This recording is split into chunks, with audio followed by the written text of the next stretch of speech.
I'm going to give you a hint that in this display is a hint about later this week. And then today we're doing 2.0 on the cards. I'm going to stitch out the stuff I talked to you about last week making the cards. There's some options that are easily and readily available to you in the OESD CDs, but there's a hack that when you don't have a printer in your sewing room or access to one easily, I'm going to show you how I came up with my pattern for my pieces last week. Today I want a 2.0 my cards. What I was talking about was completely a visual exercise and I didn't quite get there, so we're going to do it now. And then for those of you without embroidery machines, you'll see how easy things could be. Those of you who embroidered in past, we're going to talk about the Christmas cards and what applique in the hoop looks like in this set of designs, which it's not the same as some applique designs in the hoop. And that's essentially, it's embroidery on paper, yes, and we're making cards, yes, but there's some applique fabric pieces in there, and we don't get there the same way that we have in some other designs. So I'm going to clarify that for you, and then I'm going to show you a hack. Hopefully things are a little more clear this week. So I have pulled out the design for my sweet little reindeer, and I want to talk about getting the snow on there, but this week with visuals. So the little reindeer card has that little chunk of swirling snow in the bottom, and I use the Kimberbell white glitter, so it really sparkles in person, and then the little reindeer. So getting this piece out, in past we would do something called trim in place, but these designs are not set up for trim in place. In the pattern, when you get the CD, there's a couple printable pieces of paper, but what if you don't have a printer? Well, that's what I'm going to show you. So there's two different patterns in here. Applique pattern is if you want to take this piece, put it down on fabric, trim it out, and use it. If you want a fusible fabric application, they've also given you the mirrored patterns. So there's two sheets that at quick glance appear to be the same, but you can see that the snowbank is mirror imaged. When you use fusible web, you have to start in reverse, pardon me.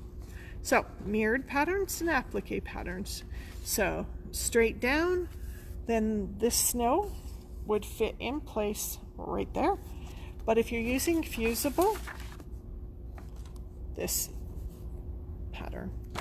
So, but as I told you, I didn't have a printer at home. I printed these when I got to work. Some of you can get away with that at your job, some of you cannot. So what I'm going to do is I have my machine loaded right now with just a cutaway stabilizer, not fusible, just cutaway. And I'm gonna go over here to my machine. The first box is the placement line. I'm going to skip ahead a color till I get to the snow. And I'll go back one. You see there's a solid line there? That line is the placement line. So you stitch that down, put your fabric in there, and then you stitch the next, which is that kind of fun blanket stitch. Now when you have a cut in place, there'd be that placement line that would show you where to put a chunk of fabric. Then there'd be the next line would be a straight line where you stitch it and then you trim it. Then you go ahead and do this blanket stitch on the edge. That's not how these are done. So how would I get around that? Well, I'm going to bounce back one color to that outline. I have, like I said, that heavy cutaway thread in my machine, and I've moved ahead to that design. This is just cutaway and red thread so because it's easier to see.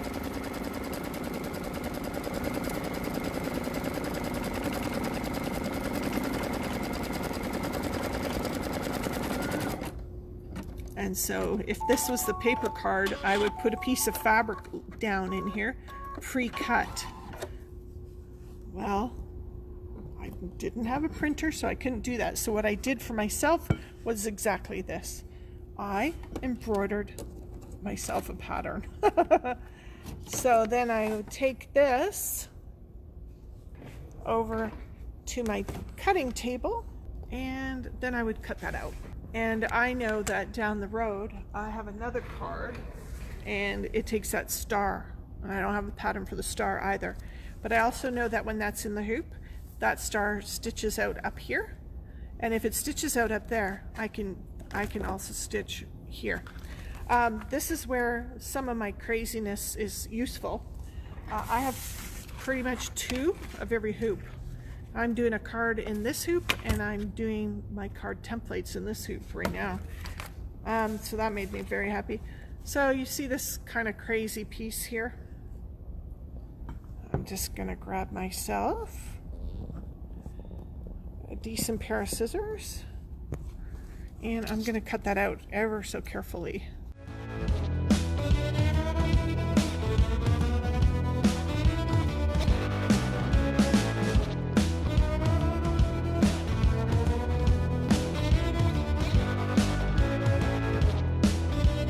What I've done now is I've made myself a pattern.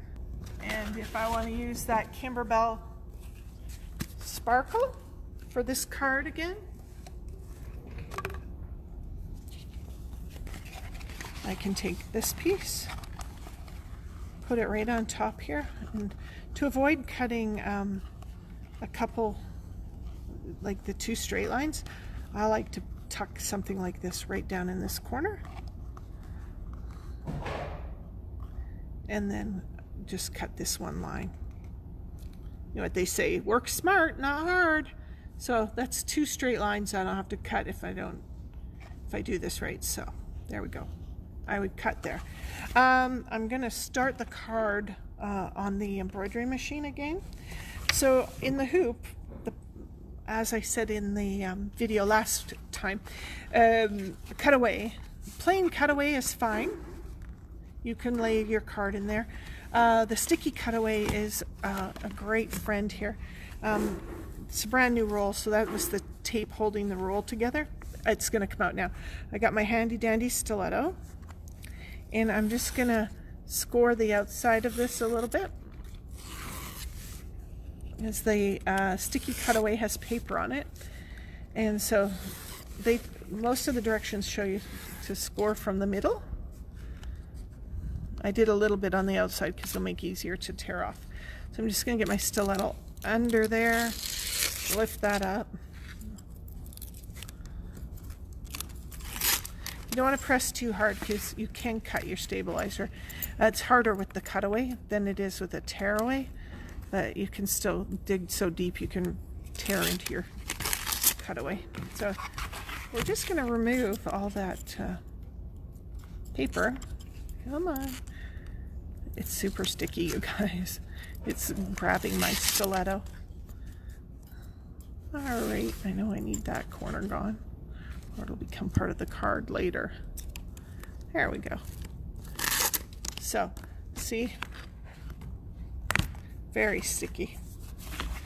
So, we're going to take a lovely hoop full of sticky cutaway, which is in the package called Stable Stick. Put my design and my hoop on the machine. I'm going to go back to the beginning of my design, and we're going to do this quickly together.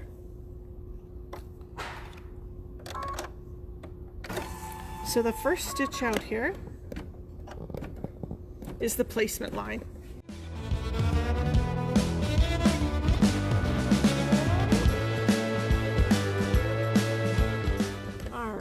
So placement line, I have in the repertoire, there's 2 sizes of cards. There's the smaller and the larger. So those are the two sizes we're using. I believe it's A6 and 7. OASD and Kimberbell both have pre-made card sets that you can use for their embroidered cards. All right, so this is the front of my card. You need to open the card up and put the inside of the front down. So you'll line it up on that line to the best of your ability. And then the nice thing is you can press it in place and it will hold it. And then you can stitch, you can take your hands out of there because you shouldn't have hands in moving hoops. And so many people do it. I do it sometimes. I try to not to. I know the hazards of stitching into a finger. I'm changing my thread to white to place the glitter. Oh. Didn't have that quite in place. Let's try again. There we go. So this will be the placement line for the snow.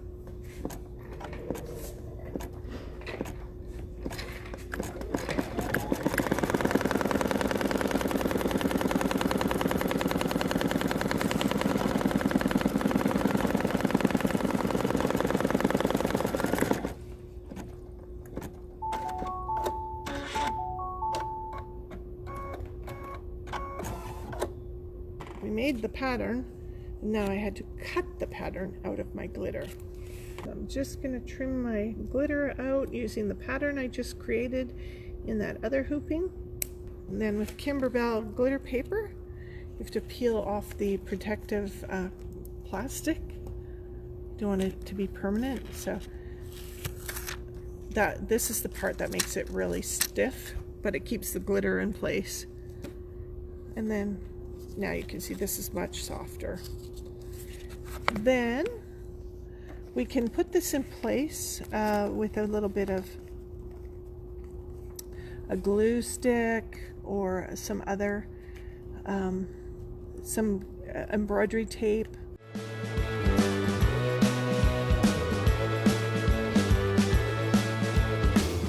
If you do have a printer, OESD makes these stable stick template sheets.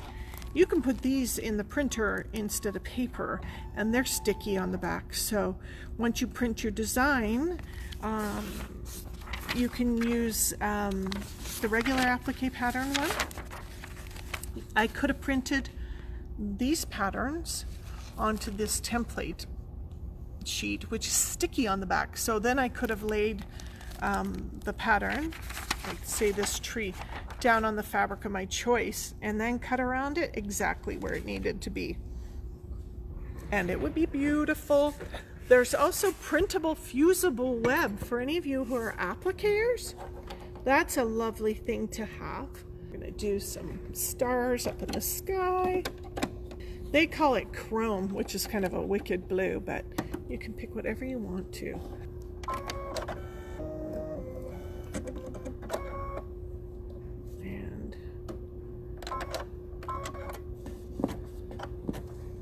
No need to hold the card, it's stuck. It's stuck right to the stabilizer.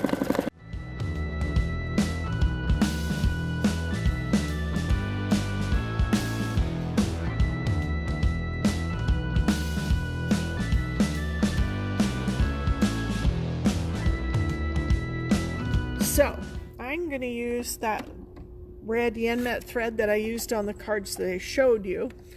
And hopefully it goes as well as it did at home. So I've got the red yen met thread in there. There we go. Lots of times in class I tell you to metal threads should stand like that. I just don't have that thread spool with me, so I'm gonna risk it and I'm gonna go this way, which is not my best advice. So let's just see how we do. But I am going to I'm going to reduce the embroidery speed to the slowest that this little machine will do, 350. That was the speed I used on my super duper big machine at home, and it went swimmingly. Let's see if it works today, folks. There's a lot of metallic thread is super fussy. You'd use a metallic needle, you'd use some sewer's aid, which is a thread lube. This is the product. I didn't put any of that on my thread, but normally I do, but we're gonna go all out risky here while you're watching.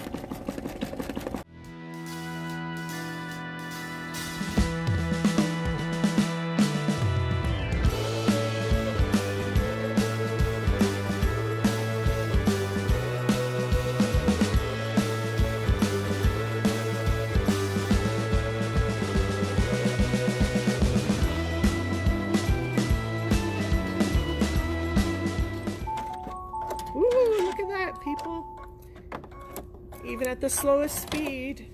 So remember, cut on the top, pull out on the bobbin. Bottom.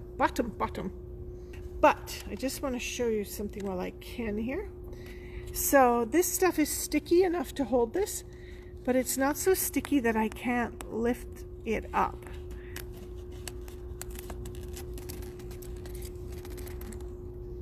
And so I can gently lift that up, and then I'll be able to trim that. And I have a card done, so we can just go trim that. Once your card is finished, I'm just going to sneak in there. And you can see the placement line I did on this one was black. So I'm just going to pull that back and just trim with scissors. And then if you use matching bobbin thread, you might not even have to cover up that mess. And this card has the luxury of having a square border stitch on it. See that gold line around there? So I'm just going to trim straight to there.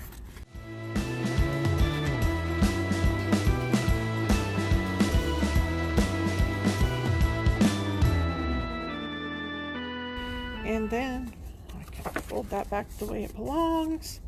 And then look, another beautiful card. Anyway, there we go. So I hope you enjoyed the hat. A few of the designs, they had simple little rectangles. So I stitched out the placement box, then I measured the box, and then I cut the felt that size. That's how I got around those. This one, I did a cut in place just to see. And if you look really carefully, you can see the other stitch under there. So I backed up one, and I stitched the placement line again on top of the felt. Felt, unlike other fabric, I could get in really tight and trim it, and for the most part, in most places, it looks okay. But if you look really closely, you can see that placement line in there because you can't actually trim close enough that the blanket stitch falls to the outside of it. Pretty close that I was happy enough to leave it be, but you can see it in there, that little stitch. So you guys take care. Be kind, be calm, be safe. Now be creative, and be happy if you can isolate. So let's see you tomorrow with my friend Barb. It'll be fun. We're all getting through this together.